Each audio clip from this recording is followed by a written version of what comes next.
हरे कृष्णा। तो प्रश्न ऐसा है कि महिला जो है, लेडीज़ लोग जो हैं, कि वेद शास्त्र पढ़ सकते हैं क्या?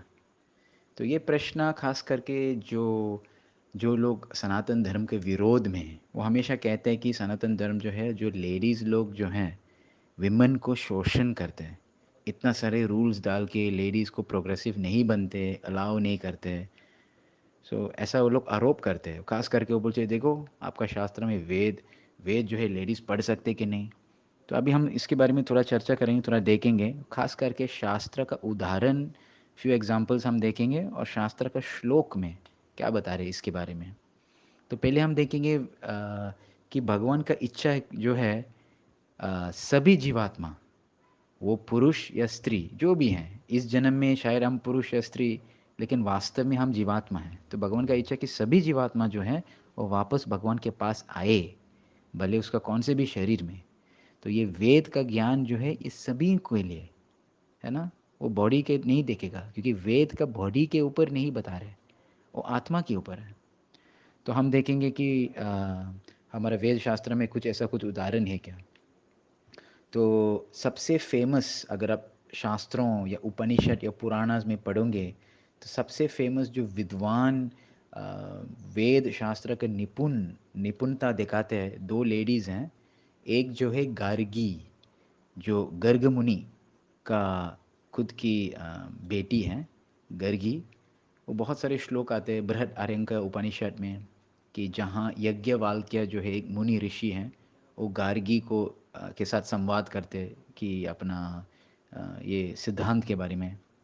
एक और जो है मैत्रेयी, मैत्रेयी जो है मैत्रेय मुनि की बेटी हैं, और साथ साथ में एक्चुअली ये यज्ञवाल्क्य ऋषि का पत्नी है, सुपत्नी है। तो उनका भी बहुत सारे वर्णन आते हैं कि उपनिषद्स में। तो बार बार हम ये नाम देखते हैं, गार्गी, मैत्रेयी। तो ऐसा बहुत फेमस है। और अगर हम रामायण में देखेंगे, जब भी रावण, वो जैसे वो दक्षिण भारत के पास ये सब पास घूमते हैं इधर उधर, तो उन्होंने एक बार वन में, जंगल में, एक सुंदर खूबसूरत महिला को देखा था। तो दूर से उन्होंने बहुत आकर्षित हो गए, लेकिन ये जो स्त्री है, महिला जो है, उनका नाम वेदवती, वो बिल्कुल इंटरेस्ट ही नहीं, उल्टा वो तपस्या कर रहे थे। तो इतना उसका तपस्या का बल इतना पावरफुल है। तो पहले चीज़ ये सोचने का, उसको तपस्या का ज्ञान कहाँ से आता है, क्योंकि वो ऋषि मुनि का बेटी है, और उन्हें खुद शास्त्र का अध्ययन किया, पूरा शास्त्र, वेद शास्त्र को पढ़ाई किया। तो जैसे ये जो अम, क्रूर रावण आया था, उन्होंने कहा कि मुझे एंजॉय करना आपके साथ। तो वेदवती कहाँ खींचे, मैं तो बिल्कुल ये सब इंटरेस्ट नहीं है, मुझे बस जीवन को सफल करना और भगवान का सेवा करना और भगवत धाम जाएंगे। लेकिन ये रावण, उन्होंने क्या किया, वो वेदवती का बाल जो है, उसका केस जो है, उन्होंने हाथ से पकड़ा, खींचने लगे। वेदवती बहुत गुस्से होंगे कि मैं अपवित्र बन जाता है, कि ऐसा व्यक्ति है, ऐसा राक्षस है, मेरा शरीर को स्पर्श करता है। तुरंत उनका नज़र से ही वो बाल को ऑटोमेटिक काट दिया, और रावण गिर गया पीछे से। तो देखो, इतना सब शक्तिशाली, पावरफुल हैं, कहाँ से आते हैं, क्योंकि वेद शास्त्र का अध्ययन किया। अभी हम देखेंगे शास्त्र में कुछ उदाहरण हैं, कि जहाँ कहते हैं कि सभी लोग, भले पुरुष या स्त्री, ये भक्ति जो है, खास कर भक्ति अगर करना, तो वेद शास्त्र का ज्ञान तो चाहिए। तो पहले हम देखेंगे भगवत गीता में 9वां अध्याय 32वां श्लोक, ओके, 9.32, जहाँ भगवान श्री कृष्ण कहते हैं, माम ही पार्ता व्यपाश्रिता येपिषु पापयोनया स्त्रियो वैश्यस तथा शूद्रस तेपि यान्ति पराम गतिम। तो कुछ कुछ लोग ये सनातन धर्म का आरोप करते हैं कि आप लोग शूद्र लोग के शोषण करते, स्त्रियों लोग को शोषण करते, ये आप लोग उसको पाप योनि कहते हैं। लेकिन भगवान यहाँ पे कहते हैं, कोई भी हो, कोई भी अगर व्यपाश्रित मेरा आश्रय लेते, भले आप सोच रहे कि ये लोग पाप योनि है, जो भी हैं, उदाहरण जैसे स्त्रियाँ, वैश्य, शूद्र, सभी लोग जो हैं, निश्चित यान्ति पराम गतिम, उसका परम गति, पर गति मिलेगा ही मिलेगा। तो मतलब भगवान भी भेदभाव नहीं करते हैं, भले भले कोई भी कुछ भी बोलेंगे। और हम आगे में देखेंगे श्रीमद् भागवतम में बहुत सुंदर श्लोक आता है। ये दूसरा स्कंद, चौथा अध्याय, 18वां श्लोक। आप गूगल भी कर सकते, SB 2.4.18, आप खुद पढ़ सकते, बहुत सुंदर श्लोक आते हैं। वो केवल नहीं कहते कि स्त्री या पुरुष। कभी कभी कुछ लोग बोलते नहीं नहीं नहीं, ये लोग जो है उनका जाति नीच है। तो फिर यहाँ पे भगवान खुद कहते हैं, कीराटहूनान्धर पुलिंद पुल्कषा अभीरशुम्बा यवना कषादय ये अन्ये च पाप यदपाश्रयाश्रय शुध्यन्ति तस्मै प्रभ विष्णवे नमः। तो यहाँ पे भगवान बेटे कोई भी हो, किराट, हूना, हूना मतलब ये जर्मन हंस, इन इंग्लिश जैसे हंस, ओके। पुलिंद, जो लोग पहाड़ में रहते हैं, ये खास करके ग्रीक लोग हैं। पुलकशा, अभीर, शुंभ, यवन, यवन तुर्क लोग हैं। कशा, कशा मतलब मंगोलिया, चाइना। कोई भी हो, जो हम कहते हैं ये लोग को पाप योनि है, पाप जाति है, नीच जाति है, उसका हैबिट्स के कारण।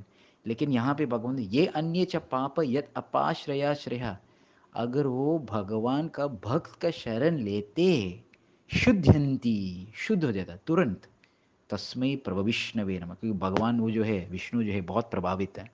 वो हम ये सच देखा है, जब शिला प्रभुपाद पूरा विश्व भर भ्रमण करते, हर जगह प्रचार करते, लोग जो जो मुसलमान से बैकग्राउंड हैं, चाइनीज से बैकग्राउंड, जापानीज से बैकग्राउंड, मंगोल का जो भी है, सब लोग भक्त बन गया, क्योंकि भगवान का भक्त का शरण नहीं लिया।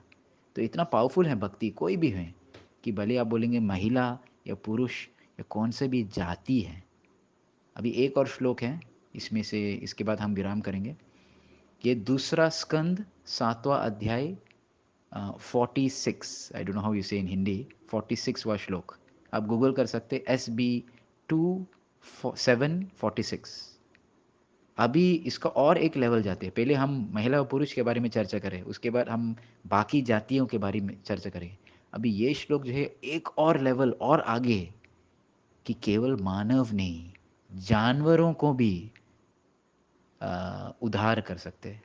तो ये श्लोक भगवान बता रहे, ते वै विदन्त्यतितरन्ति च देवमायां स्त्री शूद्रहून शबरा अपि पापजीवः यद्यद्भुतक्रमपरायणशीलशिक्ष्यस्तिर्यक् अपि किम ऊ श्रुतधारणा। ये श्रुतधारणा, अगर वो लोग अच्छे से सुनेंगे, किस चीज़ के सुनेंगे? भगवान के बारे में। कहाँ से सुनेंगे? शास्त्र। अगर शास्त्र पढ़ोगे तो समझ जाते हैं। कोई भी हो, स्त्री, शूद्र, हून, शबरा, शबरा मतलब जो लोग जंगल में रहते हैं, जो काफ़ी लोग कहते हैं पाप जीवा। क्यों पाप जीवा? उसका हैबिट्स जो है कभी थोड़ा गड़बड़ है। लेकिन अगर ये लोग शील शिक्षण मिला, कैसे अच्छा आचरण, अच्छा बिहेव करने का भक्त के जैसे। तीर्यक अपि, तीर्यक मतलब जानवर, जानवरों को भी अगर ट्रेनिंग मिला, वो शुद्ध हो सकते हैं, ऐसा भगवान का इतना बोल रहे हैं। तो हमको इसके बाद में टेंशन नहीं लेने का कि सनातन धर्म में ऐसा कुछ बंधन है, ऐसा ये नहीं कर सकते, वो नहीं कर सकते। हमको हमेशा याद करना कि भगवान का इतना दयालु है, हमेशा सोच रहे कि बस जीवात्मा को मेरे पास आइए, सारे ज्ञान सारे चीज़ है शास्त्र में, पढ़ो, भक्त का संग ले लीजिए, सीरियसली ले लो, अच्छा से तैयार करो कि मुझे ट्रेनिंग लेना भक्त से। तो ट्रेनिंग लेने के बाद हम अच्छा भक्त बनेगा, और निश्चित हम भगवत धाम जाएंगे।